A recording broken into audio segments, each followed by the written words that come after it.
Hello friends, welcome back to my channel. तो आज हम देखने वाले हैं DSSB PRT की जो 2018 में फर्स्ट शिफ्ट में आया हुआ पेपर है उसके हिंदी के क्वेश्चंस को। तो चलिए शुरू करते हैं अपना वीडियो।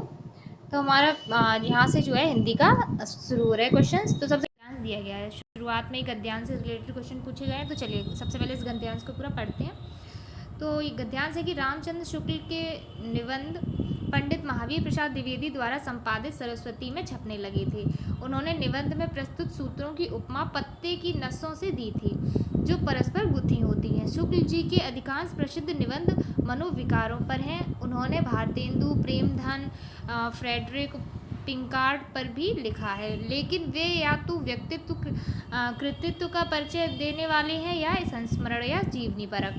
निबंधकार के रूप में शुक्ल जी का योगदान मानव विकार संबंधी निबंधों के कारण है। इन निबंधों का संग्रह पहले विचार बीथी के नाम से 1930 ईस्वी में प्रकाशित हुआ था।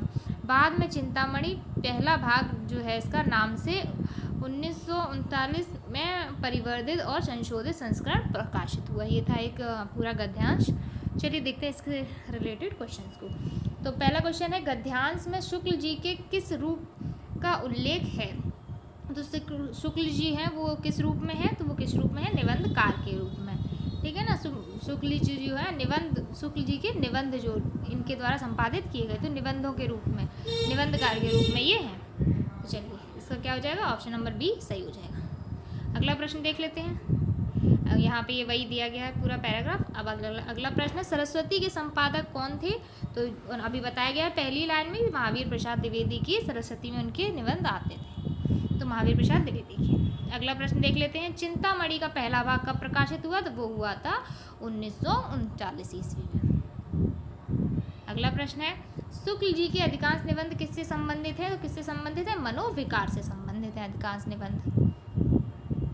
अगला प्रश्न है, शुक्ल जी के निबंधों का संग्रह पहले किस नाम से प्रकाशित हुआ? तो वो किस नाम से हुआ था? वो विचार वीथी के नाम से हुआ था। बाद में चिंतामणि पहला भाग आया। चलिए आगे देखते हैं। आगे प्रश्न है, बखूबी में कौन सा समास है? तो बखूबी में क्या है कि अव्यय लगा हुआ है बा, तो इसमें जो हो जाएगा बखूबी में अव्ययी भाव समास। अगला है, गोद में स्थान पाया हुआ के लिए एक शब्द होगा। तो गोद में स्थान पाया जाता है, अंकशाई नहीं है, अंडज भी नहीं है, अंडे से पालस नहीं, अंकस्थ, अंक जो होती है गोद को बोलते हैं, तो अंकस्थ इसको बोलेंगे।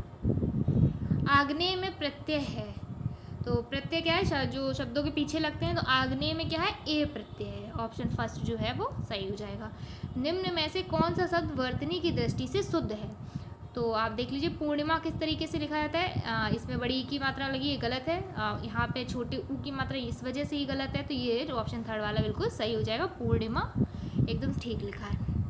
अभ्यागत में, अभ्यागत का क्या करना है? संधि विच्छेद क्या होगा? तो अभ्याधन आगत, यानी कि अभिधन आगत, अभ्यागत है ना, तो अय बन जाएगी इसमें, अय ई और आ मिलके क्या हो जाएगा? अय हो जाएगा, अयादि संधि। तो अभिधन आगत, अभ्यागत।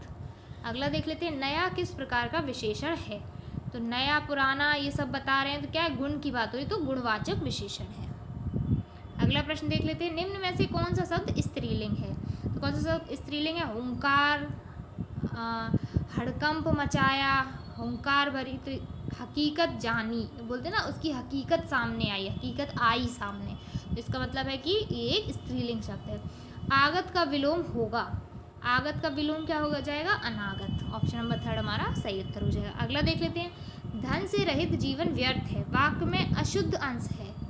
अच्छा, वाक्य में अशुद्ध अंश आपको पता करना है। धन से रहित जीवन व्यर्थ है, सॉरी धन के रहित, यहाँ पे धन के रहित लिखा हुआ है, इसी वजह से ये अशुद्ध, धन से रहित हो।